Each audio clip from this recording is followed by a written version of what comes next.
Hello students, in the last video we studied about your class 12th chapter number 16 Netaji Subhash Chandra Bose. That was the part 1.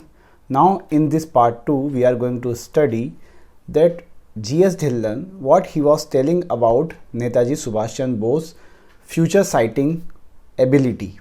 वो हमें जहाँ पे हमने ख़त्म किया था वो बता रहे थे कि उनका वॉर के बारे में नॉलेज और फ्यूचर घटनाओं को प्रिडिक्शन करने के बारे में जो उनका ज्ञान था, जो नॉलेज था, वो इतना बेहतरीन था कि उसकी तारीफ़ सभी लोग करते थे।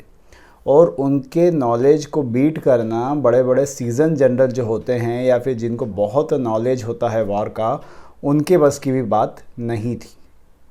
तो देखते हैं आगे हमें लेखक क्या बताना चाह रहा है नेताजी के बारे में। वो कहते हैं कि एक बार उन्होंने मुझे एक चिट्ठी दी और मुझे कहा कि उसे कहीं भेजना है। और वो आगे लिखते हैं, as the mail was getting ready to be dispatch he wanted to advise me that instead of expecting the enemy at a particular point which I had reported in my previous report I should also watch at a certain other point. उन्होंने मुझे कहा कि जब मैं पिछली बार, मतलब जो लेखक है, मैंने दुश्मन को जिस जगह पे देखा था, उन्होंने मुझसे कहा कि क्योंकि समय हो चुका है उस बात को और तुम लेटर अभी लेके आ रहे हो, तो हमें किसी और स्थान पर भी उन्हें इमेजिन करना चाहिए कि वो वहाँ से और जगह पे भी हो सकता है। He gave 6 figured map reference. उन्होंने मुझे मैप के सहारे से ये समझाने की कोशिश की। The note was written in Rangoon about 500 kilometre away from me. जो नोट था वो लिखा गया था रंगून में, जो कि मुझसे 500 किलोमीटर दूर था। When I received it I was surprised at the accuracy of नेताजी's जजमेंट। और जब मुझे वो रिसीव हुआ तो मैं नेताजी का जो जजमेंट था या जो नेताजी की एक्यूरेसी थी उसको सोच के आश्चर्यचकित रह गया कि कैसे उन्होंने इतना सही अंदाज़ा लगाया। I was already facing the enemy where he had told me to watch। क्योंकि जब मैं पहुंचा वापस तो मुझे दुश्मन वही मिले जहाँ पे नेताजी ने इमेजिन किया था कि उन्हें होना चाहिए। This was a measure of Netaji skill eight generalship. ये एक उदाहरण है कि नेताजी की जो जनरलशिप थी वो कितनी बेहतरीन हुआ करती थी। Again I am reminded of my conversation with him when he gave me the command of the Nehru brigade. और मुझे आज भी उनके साथ हुई एक कन्वर्सेशन याद है जब उन्होंने मुझे नेहरू ब्रिगेड सौंपी थी, 4th गोरिल्ला रेजिमेंट का मुझे कमांड दी थी। I said, Netaji may I know how long will it take me to get in to touch with the enemy. मैंने उनसे पूछा, नेताजी मेरा दुश्मन से सामना कितने समय में होगा, कब होगा, क्या इसका आप मुझे थोड़ा सा आइडिया दे सकते हैं।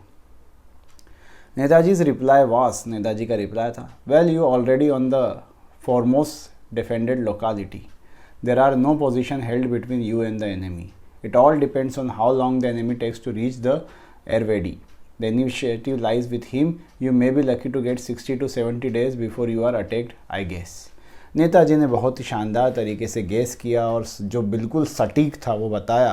उन्होंने कहा कि लगभग ना के बराबर जो है वो दूरी बची है और लगभग ना के बराबर समय बचा है। 60 to 70 डेज़ लगेंगे और तुम पर अटैक हो जाएगा। नेताजी इस गेस वॉज एक्यूरेट। नेताजी का जो गैस था वो बिल्कुल सही निकला। I took my command in mid-November 1944. I got to grips with the enemy early in February 1945. मैंने नवंबर 1944 में कमांड संभाली और फरवरी 1945 में मेरा दुश्मनों से सामना हुआ, वही 60-70 दिन के अंदर। Another example of Netaji's military foresight is when in March 1939 during the annual session of Indian National Congress at Tripuri Jabalpur, Madhya Pradesh.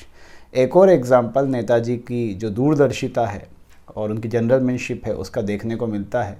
जब भारतीय नेशनल कांग्रेस का एक सेशन चल रहा था त्रिपुरी जबलपुर, मध्य प्रदेश में 1939 में, he propose that the Congress should at once send an ultimatum to the British government demanding independence within 6 months and should prepare immediately for the national struggle. उन्होंने सभी से कहा वहाँ पर कि कांग्रेस को चाहिए कि वो ब्रिटिश गवर्नमेंट के सामने स्वतंत्रता की डिमांड को पेश करे। 6 महीने के अंदर भारत को स्वतंत्र किया जाना चाहिए, ऐसी डिमांड अंग्रेज़ों के सामने रखे या फिर एक राष्ट्रीय संघर्ष के लिए अंग्रेज तैयार रहे। The proposal was oppose by the righteous leaders. वहाँ पे जितने भी राइट विंग के लीडर थे उन्होंने इस प्रपोज़ल को एक्सेप्ट नहीं किया, विरोध किया इसका। नेताजी's proposal was based on his appreciation of the European situation which was something beyond the understanding of our political leaders। Netaji का जो दूरदर्शिता थी, वो जो विदेशों में अंग्रेज़ों की हालत चल रही थी, जर्मनी से उनका युद्ध चल रहा था, ये हमारे नेताओं के समझ के बाहर की चीज़ थी। बट नेताजी's prediction turned out to be correct, लेकिन नेताजी की जो प्रिडिक्शन थी वो बिल्कुल सही निकली। The war did break out within 6 month, सभी को पता है सेकेंड वर्ल्ड वॉर छिड़ गई 3 सितंबर 1939 को। Similarly Netaji's oft repeated statement, और नेताजी ने ये स्टेटमेंट बार बार दोहराया, there is no power on earth that can keep India enslaved. धरती पे ऐसी कोई शक्ति नहीं है जो इंडिया को गुलाम बना के रख सके। India shall be free and before long, Bharat एक दिन आज़ाद ज़रूर होगा। The enemy officers use to mock at the statement which they thought was illusory.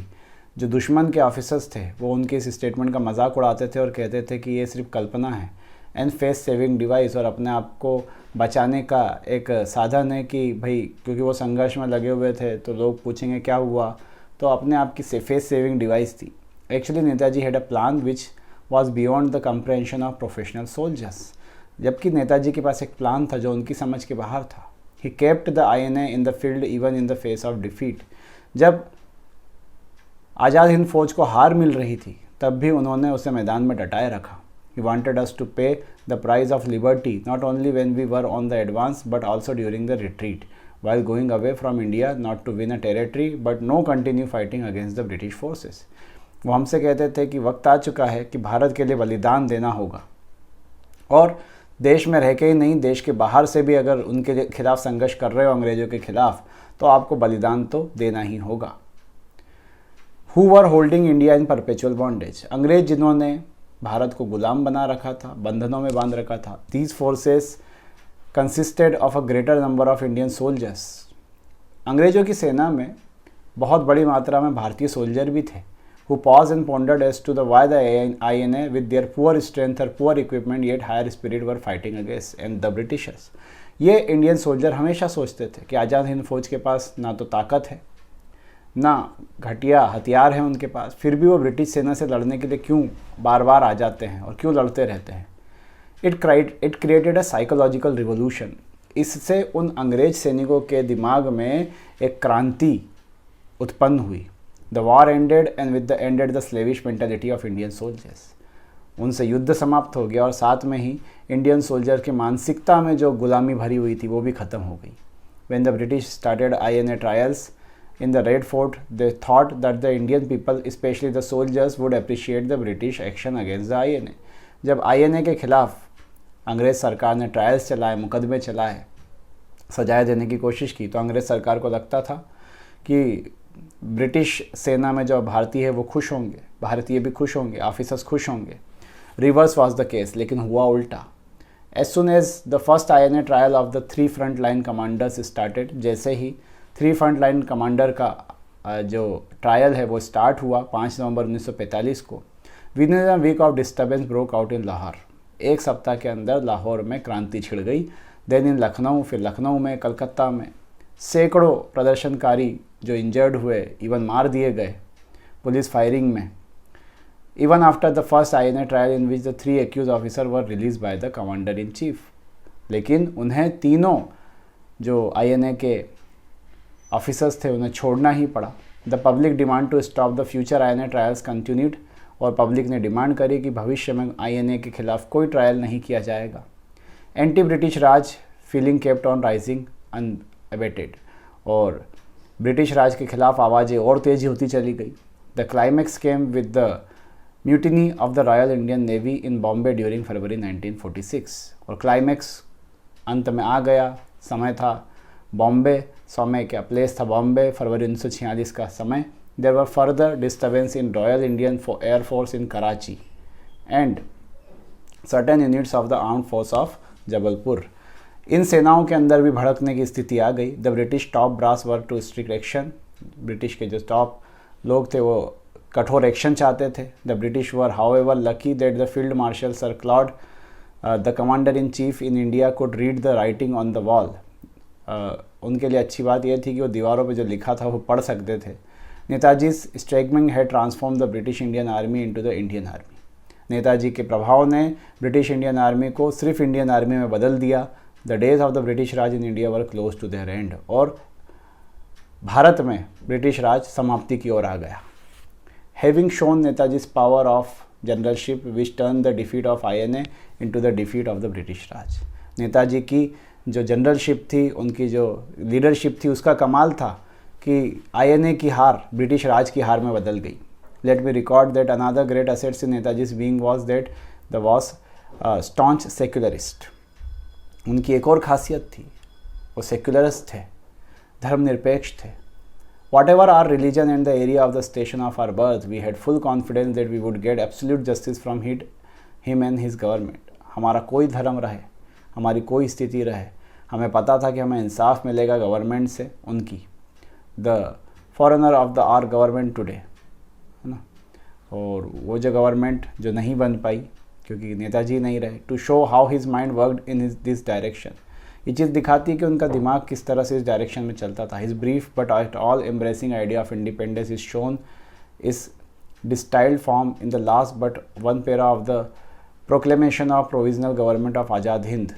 लेकिन उनकी जो थॉट है उन सब के बारे में तो इन्होंने बताया, आइडियाज़ के बारे में बताया, लेकिन इनका खुद का प्रियम्बल था, प्रोक्लेमेशन था, उसमें लिखा हुआ है आज़ाद हिंद फौज के, the provisional government is entitled to and hereby claims the allegiance of every Indian.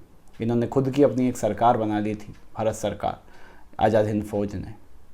It guarantees religious liberty, जो कि गारंटी देती थी कि आप धर्म को लेकर स्वतंत्र होंगे, as well as rights, equal rights and equal opportunities to all the citizens.